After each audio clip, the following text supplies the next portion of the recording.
La violence, personne ne veut vivre ça. Mais malheureusement, tout le monde est exposé à des possibilités de violence et il y a des contextes dans lesquels c'est absolument atroce. Mais pour les femmes, même dans un monde où on pense que tout va bien et tout est beau, comme quand on se promène à Toronto ou ailleurs, ça dépend, mais on ne voit pas toujours la violence qui existe dans nos vies.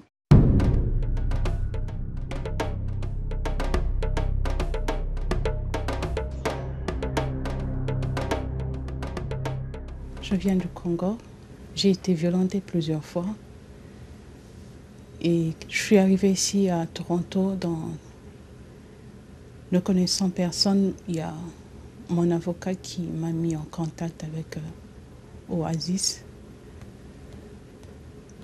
J'étais vraiment perdue et j'avais besoin de parler à quelqu'un, mais je ne savais pas exactement avec qui parler. Quand j'ai connu cette organisation, je pleurais comme une petite fille. J'avais besoin d'aide, j'avais besoin de parler avec quelqu'un.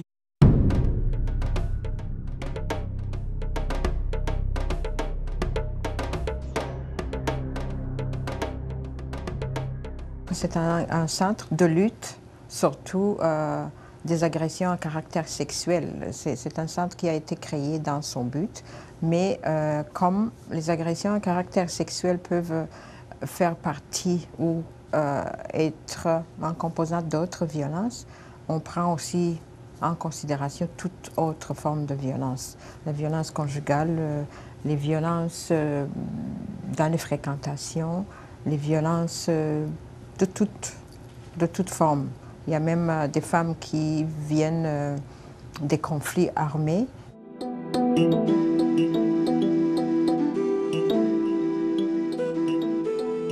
Quand j'aborde cette question-là, je ne l'aborde pas de manière détachée, comme si ça arrivait juste aux autres. Alors, c'est certain que, bon, j'ai beau avoir fait des études en droit, fait ci, ça, moi aussi, j'en ai vécu quelques-unes. Ça commence par une violence verbale, me reprocher ci et ça finit par être physique. Et donc, je me suis ramassée à m'enfuir de mon appartement, pieds nus dans la rue.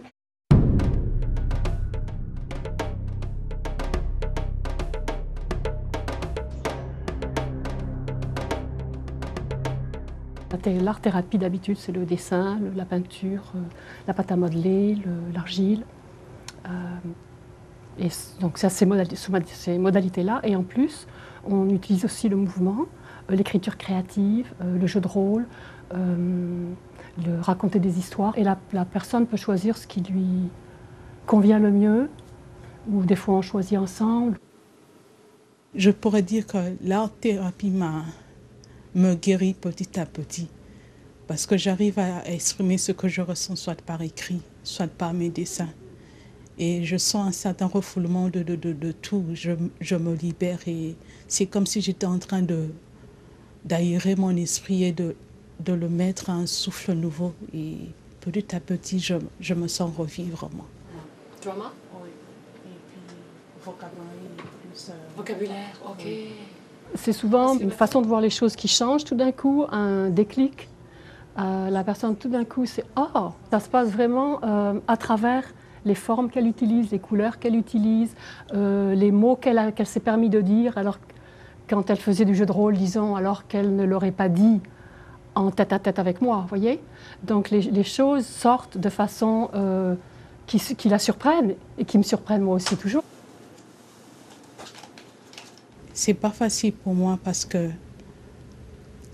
à chaque fois que je me retrouve seule, par exemple, dans la chambre et j'ai personne avec qui parler, il y a certains souvenirs qui me reviennent.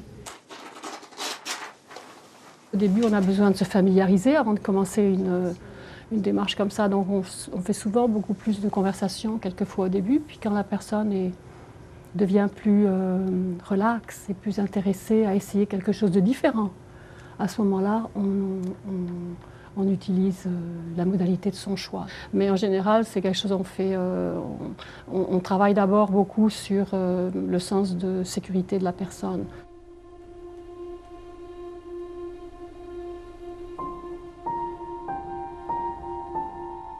Quand une femme qui vit de la violence peut l'exprimer, ça l'aide aussi à dégager, à quand même guérir beaucoup plus à sa façon. Il y a des femmes qui préfèrent mieux utiliser la thérapie que d'autres qui préfèrent en parler ou chanter ou danser. C'est aussi au rythme de chaque survivante. Une fois qu'on a une victime a repris, a regagné la confiance en elle, a regagné son pouvoir, on ne parle plus de victime, mais de survivante.